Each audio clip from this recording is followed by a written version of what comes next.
Good afternoon, this is BayRadio International. So Moody leaping in onto Cowell's show because we have an important guest in and we're going back to school. And we've spoken to just about everyone at the Lady Elizabeth School in Benichachel, but had a couple of new members of staff at the start of the term and a new deputy head to boot. And it is Chris Lowe who's with us this afternoon. Good afternoon. Good afternoon. Thanks for coming in, Chris. Now, Chris Lowe, you'll have heard them all. I know about the name. There'll be no Pet Shop Boys references. Well, I've just squeezed one in already. I'm a big fan. But so you're new to this. Have you just started this term? Right? Yeah, that's right. My family and I arrived in July, started work at LES in August. I'm the new deputy head at the school, so working really closely with Chris Aiken, who I know your community will know quite well. Yes, of course. And delighted to be there. It's a wonderful school. So now amongst the staff, it's go and see Chris A or go and see Chris L. There's a little bit of that, yes. Yeah. Sure. All right.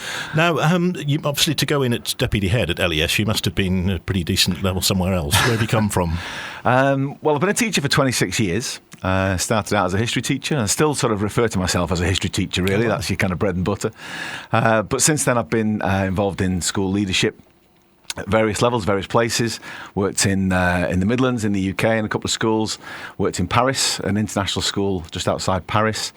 And for the last 11 years, I've been in the Middle East, in Abu Dhabi, British International School there. Really interesting experience, wonderful experience for myself and my family, great school. But time for a change, time for something new. And the opportunity at LES presented itself, and I'm glad it did. I'm really enjoying it. Sure. So the international school with the whole mixture of different nationalities, that's not a new thing to you then? No, not at all. No, and LES obviously 50, 60 nationalities, all those languages. Yeah. It's a brilliant thing. It's a wonderful thing for any student. My own two children have experienced that, and it gives them such an interesting range of sort of diverse experiences and culture, languages. It's a brilliant thing. Yes, it's quite a thing when you've got sort of 7, 8-year-olds wandering around that can speak 4 languages already because they've got friends. Yeah, and incredibly embarrassing, of course, for us teachers who don't necessarily have those skills, but it's something to really celebrate. Yeah, how much do you have to pick up wherever you go? I suppose the main thing is in English, so... Yeah, the main language of instruction is English. Actually, we have a big Spanish section as well, so our students can be involved in the Spanish section and then go off to Spanish universities, so we can provide that as well. Valenciano, of course, as well, is also taught within that section. But English is the main language of instruction, but we try and celebrate every language that any student brings in with us. And we also, we can help through tutors and with different levels of qualification as well, GCSEs and A-levels. We have students doing Russian A-level, Polish A-level, Italian, even Gujarati and Urdu. We can offer those languages at sort of GCSE and A-level level, which is great for those families, and it gives a real sense of success, and we want to celebrate the skills that the students have. And, we say this to, I often have conversations with students who, they love science and they're going to be a doctor, and that's great. It's a wonderful profession. And I say to them, so how's your languages? Oh, I don't really need languages. I'm going to be a doctor. I need sciences. And you think, if you're a doctor in London or Paris or Valencia or Madrid, being able to converse with somebody in a little bit of their home language, even if it's just a hello and how you doing, those things are about care. It's and we want our doctors to be caring people. So, languages are such a door, if you like, into other careers, and can be really, really beneficial to students as they leave our school and go off into the world of work. Yeah, so as well as having the formal lessons for the languages, there's obviously the advantage of having the people around to talk to, for the youngsters. Yeah, very much so. Yeah, and that's an interesting thing as well, because in a classroom environment, if you're teaching something, an English class or a maths class, and a couple of little Dutch students or German students speak to each other and explain it to each other in their home language, that can be really helpful. Because the student that is, particularly students who just arrived, for example, in this region or just arrived at our school, their English might be okay, they might be able to converse quite well on a social level.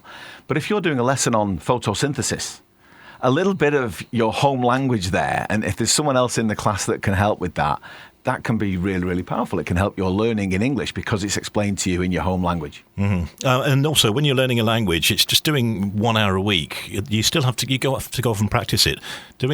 I know people that say, "Oh, yes, I'm doing Spanish classes. Do go once a week for an hour." Yeah. So, what do you do outside of that? Because you've got to immerse yourself a little bit to try and pick it up. It needs more than that. It does. And my own personal experience on this, my Spanish. We travelled quite a lot in Spain before my children arrived 20 years ago. My wife and I travelled quite a lot in Spain, so my Spanish was, passable as a tourist. and now I'm relearning things and trying to improve my own Spanish. And it is about practice. Yeah. It's about having the courage to say things out loud when you're probably going to get it wrong, but just practice. And of course, that's really, really important message for our students as well. We have a number of students who arrive at the school without any English or with very little English, and we have a really extensive course for them, English as an additional language course, which is part of what the school offers. But again, it is about just say it, just do your best, just say it out loud. It's okay if you get it wrong, and giving them that safe space to do that. This is not in our notes here, but just out of interest, you moving to Spain to work, how difficult or not was that? Because I said we're talking post-Brexit, obviously. Yeah. Because I know there's been situations where it's been really hard to, to get people in. Yeah, and I don't want to alienate listeners who were Brexit supporters, but Brexit has made it a lot harder. Yeah. When I moved to France, which was 15 years ago, thereabouts, I closed the door at the house in the Midlands, drove to France, started work. It's not been like that this time around. No, sure. And, I guess we have to blame Brexit for that. It's been much more difficult. And, yeah, it is causing some difficulties probably for all employers trying to get British citizens into your employment. So it has been trickier. Things take time, longer than they might have done pre-Brexit. But, we're understanding the system now a bit better, and it is helping with recruitment, yeah. So I'm assuming originally the first contact was maybe through a video conference or, Skype call, whatever. But when you finally got to see the school and the facilities there, it must have been quite something, right? So this is all right. Well, it's a really impressive place, isn't it? I'm sure many of your listeners have been up there, the top of the hill there. Just this morning, it was a beautiful morning this morning. We got out of the car in the car park, and the view of Formentera and Ibiza was really clear. You get some wonderful days. You see the islands across the Med. It's a very, very special place to get out your car in the morning and walk to work.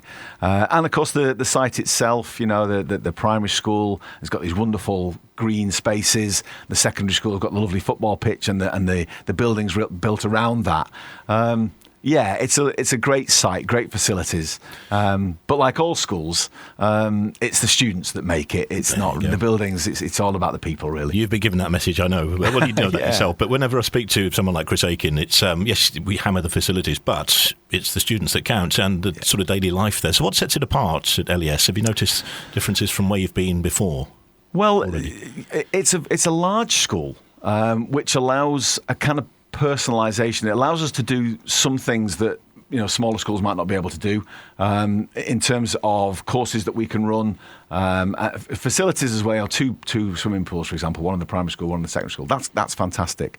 But in terms of setting it apart, that international, that diversity, that's the special thing really about the school, and the fact that these students come in, they are, there's friendships across European nations and across continents.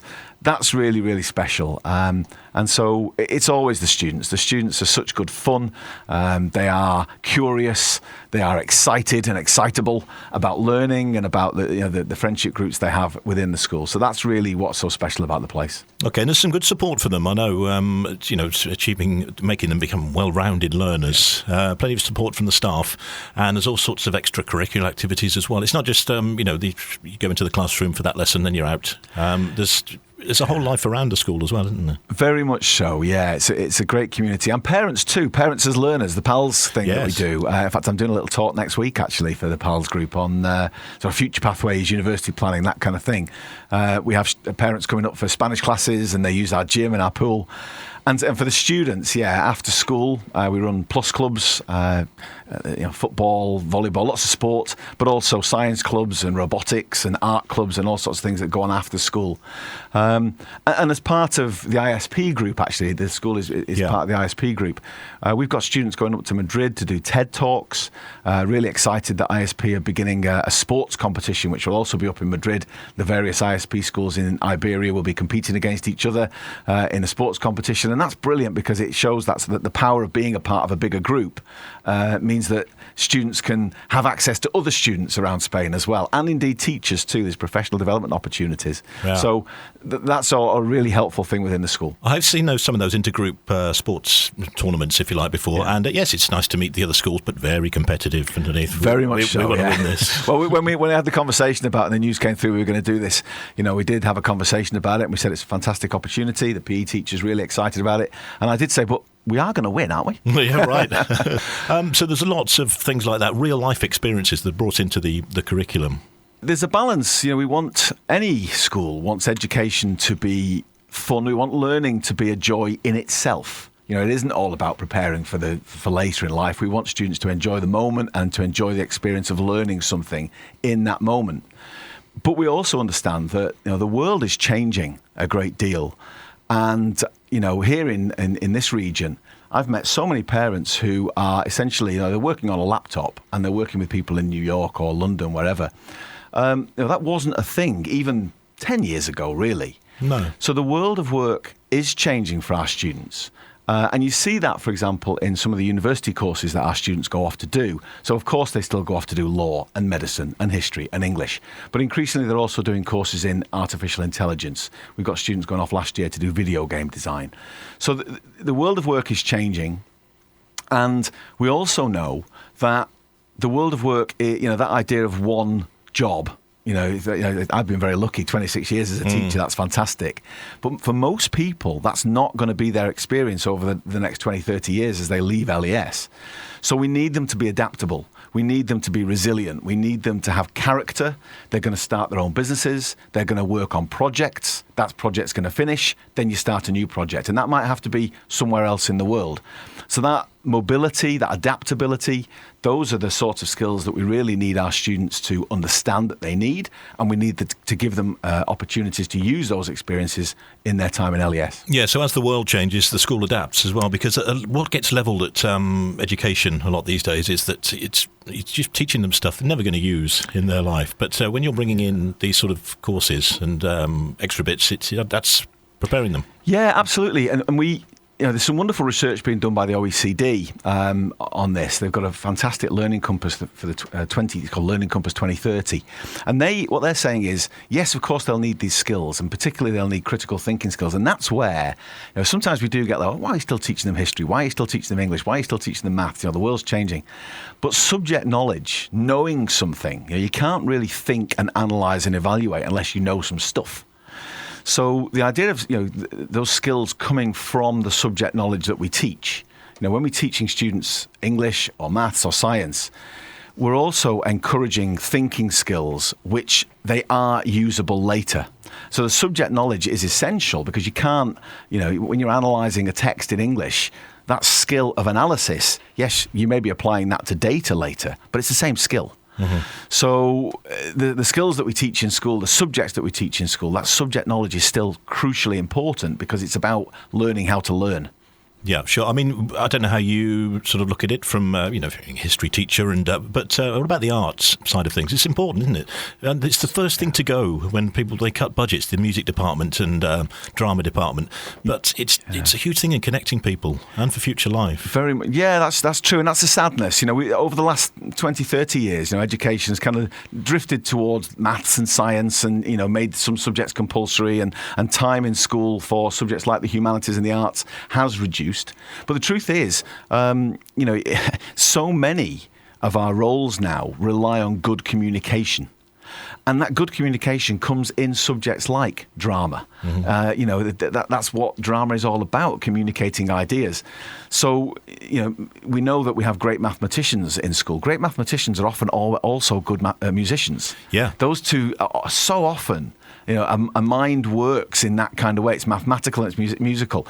And, applying for great maths courses at university, a lot of universities will expect other skills. They'll want students to have experience of the school show or playing in a band, those kinds of things. And it is about that well-rounded character. Right. And you learn so much from that. So I was in a wonderful lesson just this morning, actually. The students were, it was an English class, but they were learning or reading through the curious incident of the dog at night time. Yes, I'm sure many listeners will know that. Yeah. A wonderful book about an autistic boy.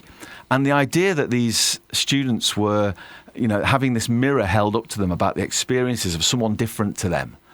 It doesn't matter what their career is going to be in the future. They're going to deal with people who are different to them. Mm. And the arts, literature, can show them that. It holds a mirror up to our society And the arts often brings changes. It makes people think in a different way. That's why they're so important. Now, the reason we're getting together is the open day, which is this coming Thursday, the 28th, and it's in the morning, so it's while school's in. This takes place. Yeah, come and see us. Come and see, because the best advert for the school is the young people in it, the students. So come and see them. Come and see them in action.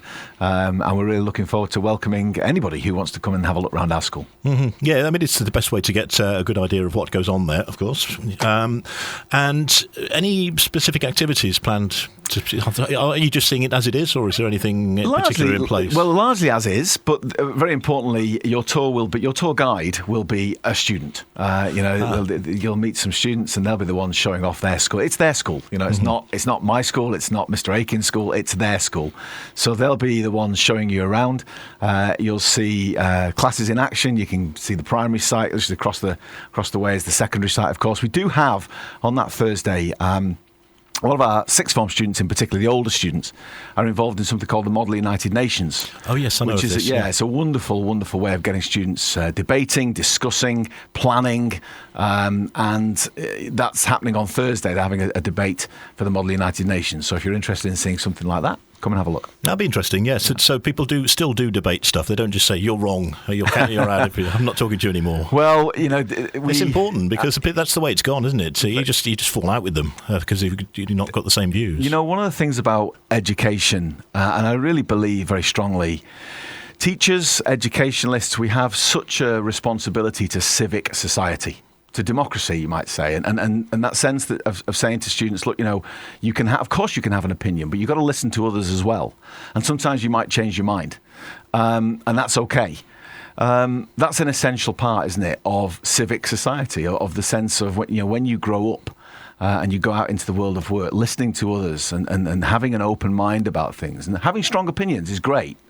But having an open mind and sometimes changing your mind, that's a sign of strength, not weakness. I have to say, because I'm not a parent, and some older folk, they'll think all the teenagers these days, they're just mumbling folks just on their phone all the time, and it's really not the case. There's some extraordinary students at the school there. Well, I've met we used to sort of work and run around with the head boy and the head girl filming bits and bobs, and it's like you're talking to somebody the same age as you. I'm a great advocate for teenagers, and of course they have their grumpy moments, and of course they get things wrong from time to time. Well, that's real life. Yeah, and as adults, there's that old phrase, isn't there? It takes a community to bring up a child. And as any adult, has a responsibility to challenge a teenager if they're getting something wrong. But in schools, we really do see the best of young people. They want to act. They know there are difficulties in the world. They want to do something about it. They care. And our job as teachers is to give them a framework to act on that, to let them get involved in projects that, low stakes, if you like, that they can get things right, get things wrong. We had a wonderful example of that. The sixth form common room in our school needs a refit, needs some new furniture. Okay, well, we could make that decision, but actually, no, you're going to do it. You're the sixth formers, you're the young people who use that room. Okay, come in and give us a plan. They came in and gave us a plan. We weren't happy with it. So go away and have another go. And that's the real world, isn't it? That's what happens. You don't get to present to your boss something shoddy and they'll just accept it. So small examples that you're giving students opportunities to lead, to serve their community, to have a go at something. That's really, really important and an important part of our culture at school. Yes, little things like that. That's preparing them again for, even though it's a tiny knockback, having your design rejected. It's going to happen in life. That's the real world. Yeah, quite. Yeah. No, but even though, if they're, 17, 18, they might not know everything yet and there's still some life experience to come. But just being that confident and eloquent, I was just thinking of myself at that age. I couldn't speak to anybody. Definitely couldn't talk to girls. Well, I hope there's not too much of that going on in our school. Well, it's just having that a bit of something about you. No, they are. And it's a really lovely thing, the friendships. And I know what you mean about that whole thing between boys and girls and the sort of, perhaps in our experiences were different than what happens now. And secondary school students, they are going through biological changes. Sure. Their body is changing, their mind is changing. As they get through to 11, 12, 13, 14 years old, things are changing for them. And one of the things I say to parents is, that's not the school's fault. That's biology. Yeah, right. But our job as teachers is to help them through that. And their well-being that they are comfortable, that they feel safe, that their mental health is good, their physical health is good. That's really, really important. Learning won't come unless those things are right. So all schools are more interested in those kinds of things than they perhaps were when you and I were at school, and that's a really good thing. We do have support services for students who go through things, and of course in a place like this, lots of students are just arriving. And they might have had really close friendship groups wherever they were in the world, and they've suddenly arrived here in Spain, and they've got to form new friendship groups. And for most students, that's fairly straightforward. But there are some who struggle with that kind of thing, and we've got to see that and help them with it. That's an important part of some of the other services that we offer in school. Yes, that's another way that sort of world's come on, is that whereas, yes, as you say, when I was going to school, you'd have been a bad kid, disruptive. Now you might see that there's a reason for that, why they're acting up sometimes. Yeah, and it's our job as educators to, there are times when it's important that students understand that they've disrupted something and that they've caused a problem. But equally, it's really important that we ask the question, well, why did that happen? Is there something you need help with? That, and we sort of talk to them, we get them to reflect on what's gone on when there are difficult moments in school. And we certainly don't promise as a school that there won't be difficult moments. No. Especially when you're dealing with children, whether it's primary school or secondary school, there will be difficult moments. But what we promise is that we'll be right there with you as parents. The school will be right there with you as you deal with those difficult moments. And we'll help the students. And we've got the mechanisms to help the students through what might be a difficult moment for them.